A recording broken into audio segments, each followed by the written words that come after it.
keliling dunia pernah, tapi kalau ke luar negeri nggak pernah. Kalau keliling dunia kita kan pakai Google Map, ya kan. Kita lihat tuh Singapura, kita lihat tuh Perancis, kita lihat kan kelihatan tuh keliling dunia itu. Tapi kalau ke luar negeri nggak pernah, gitu. Jadi Bisa dikasih tahu nggak sih alasannya kenapa bang? biasa kita kan nggak naik pesawat. Dulu kita sering naik pesawat sampai 2015. Pas meledak gendang telinga pecah, sampai kemudian tipis banget. Kita kalau kena lagi bisa nggak dengar kan. Itu aja 3 bulan kita nggak dengar habis dari Kalimantan itu kan. Kita kan ngurusin tambang. Terus kemudian pas pulang kena apa namanya goncang-goncangan itu kan, apa turbulensi nggak ada udara di atas itu kan, sehingga bang itu kena, kita ketusuk ini secara gelombang ini kan non udara, pecah dia. Satu pecah sini dengung. Jadi 3 bulan nggak dengar. Kenapa kita akhirnya nggak mau naik pesawat? Kita ini kan penyanyi dan pengacara. Kalau kita kemudian budak, gimana kita nyanyi kan gitu kan? Kalau kita jadi pengacara di sidang nggak dengar, gimana kita bisa dengar suara hakim? Itu masih gampang lah. Kalau klien ngomong kita nggak dengar, bahaya. Kalau kita bilang kita minta berapa, klien mau bayar, klien bilang 10 miliar, kita taunya 10 juta kan bahaya. Kita tuh 10 juta, dia mau ngasih 10 miliar kan, nanti kita rugi gitu. Makanya kita nggak usah naik pesawat lah. Ya daripada pecah lagi, kita akan memilih klien tentunya. Klien yang narkotika itu nggak pernah kita ambil. Kalau mereka tetap maksa, kita kasih orang pengacara lain yang di luar kita.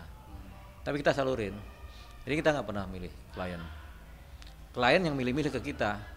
Karena klien lihat ini bener pengacara apa bukan sih, kok gembel aja gini kan. Jadi kadang-kadang klien habis ngobrol kita kabur. Ketika ngelihat kita kayak orang susah begini, ngobrol, pakaian kita ada ininya, dia nggak percaya kalau kita pengacara. Dia pikir kita tukang tipu, jadi dia kabur dengan sendirinya. Ya semuanya sih enak-enak aja, namanya hobi kan.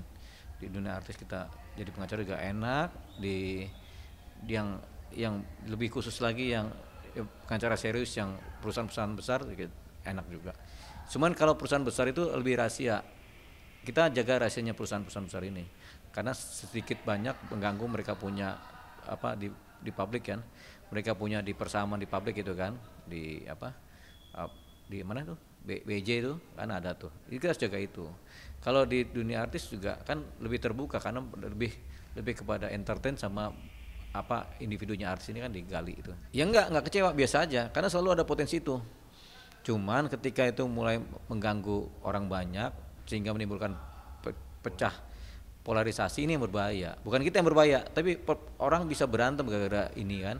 Makanya kita harus tegas dengan ilmu hukum yang ada. Kita bilang chatting pribadi antar pribadi tidak boleh sampai keluar tanpa izin dari salah satu pihak. Dan ini keluar, ya itu berarti kan pidana, Undang-Undang ITE. Ya sampai sejauh rumahnya lah. Ya kan, kalau rumahnya di mana, di Jalan Menda itu, sampai situ doang kita. Kecuali dia ke Amerika, ya sudah kita nggak kejar. Ngapain kalau dia keluar negeri kan udah selesai. Ya sudah biarin aja dia kabur dah. Jadi Angel ini memang saya masukkan dia ke penjara, ya. Angel saya masukkan ke penjara supaya dia tidak lagi melakukan perbuatan-perbuatan yang bertentangan dengan norma-norma hukum. Dia kan banyak nipunya, jadi dia ngambil kekayaan itu dengan cara begitu kepada banyak orang. Jadi ini harus dihentikan. Banyak orang kok yang merasa tertipu udah bilang ke saya. Salah satunya juga Derby Kumala, saya kan pernah juga ketipu sama dia. Jadi kemudian ada pencurian cincin tuh yang diduga dilakukan oleh Angel, itu juga sama juga. Cuman kan Angel merasa kuat karena dia pintar bicara, pintar mempengaruhi media kan, dan dia merasa dia punya banyak penggemar yang banyak. Tapi ini harus dihentikan. Jadi nggak ada lagi artis model begitu di Indonesia ini. Artis ya seniman yang benar-benar seniman, menghasilkan karya kan. Ya kemudian muter-muter karena udah merasa artis kemudian bisa nipu-nipu orang, jangan. Nggak ada lagi. Ya kita kan sudah tinggal minggu depan Angel dipanggil lah. Atau nanti dipanggil saksi-saksi. Nah yang repot kalau yang saksi dipanggil. Saksi kan banyak ini kan. Para produser infotainment yang ada, TV-TV yang ada, yang disebut oleh Angel itu akan dipanggil. Para direktur, para produser. Kan ngomongannya Angel begitu. Mereka terima duit, kata Angel. Si produser, si kolab, si programmer, kita sampai tahu tuh itu terima uang semua dari dia. Menurut dia, makanya ini harus dipanggil dulu, baru Angel dipanggil.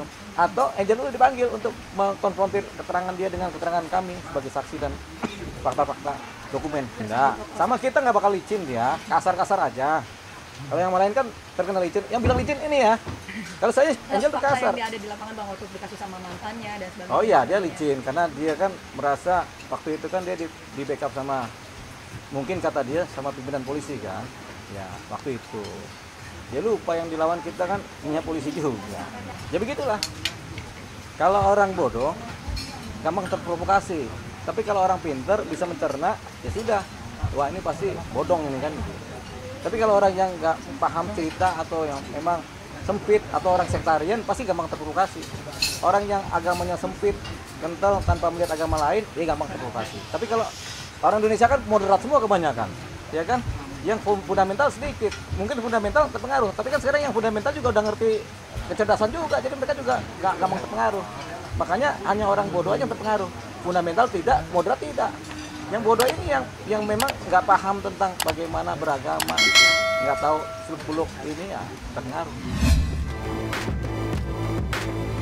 Oh, bisa dong. Aneh kan pengacara, suka-sukanya ngambil harta aneh kembali. Harta orang aja bisa kita ambil, apalagi harta sendiri kan begitu. Jadi gini, setelah dia dipenjara dengan putusan inkrah, berkekuatan hukum tetap dia melakukan pidana, oke, itu selesai pidananya dia kan. Kalau kemudian hartanya nggak kembali atau dia ternyata barang-barangnya palsu semua, kita bisa menggugat perbuatan melawan hukum secara perdata terhadap asetnya dia yang ada, yaitu rumahnya, tanahnya, mobilnya, bisa. Akan dikejar sama Bang Olip? Ya kejar dong. Ya iseng-iseng namanya kita berperkara, hobinya berperkara. Kalau nggak ada perkara pusing. Kebetulan ada perkara Angel, kita jalanin aja terus. Bukan, perdata itu nggak selamanya utang piutang. Perdata itu ada yang namanya perjanjian, utang piutang, dan ini perjanjian itu one prestasi, utang piutang juga one prestasi. Ada yang namanya perbuatan melawan hukum. Ketika dia melakukan penipuan, dia pidana kan, melawan hukum kan.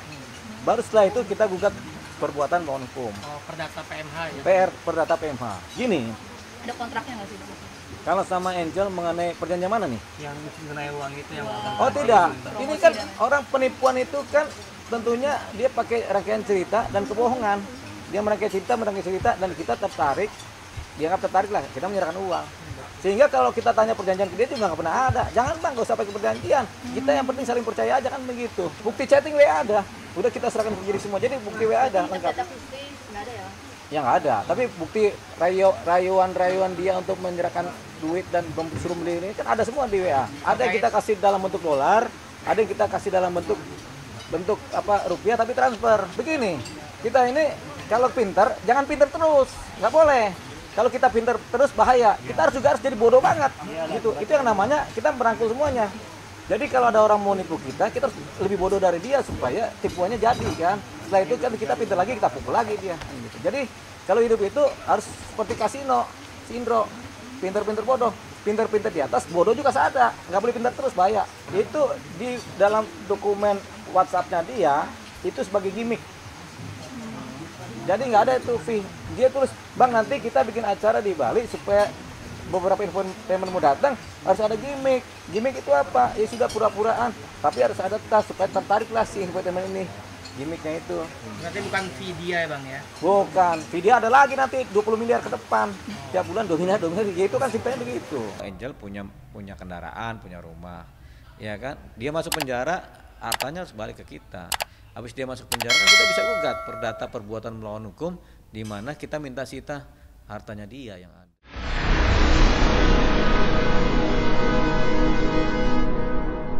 Jadi jangan lupa untuk subscribe Cumi Cumi. Ditekan ya tombol lonceng merahnya.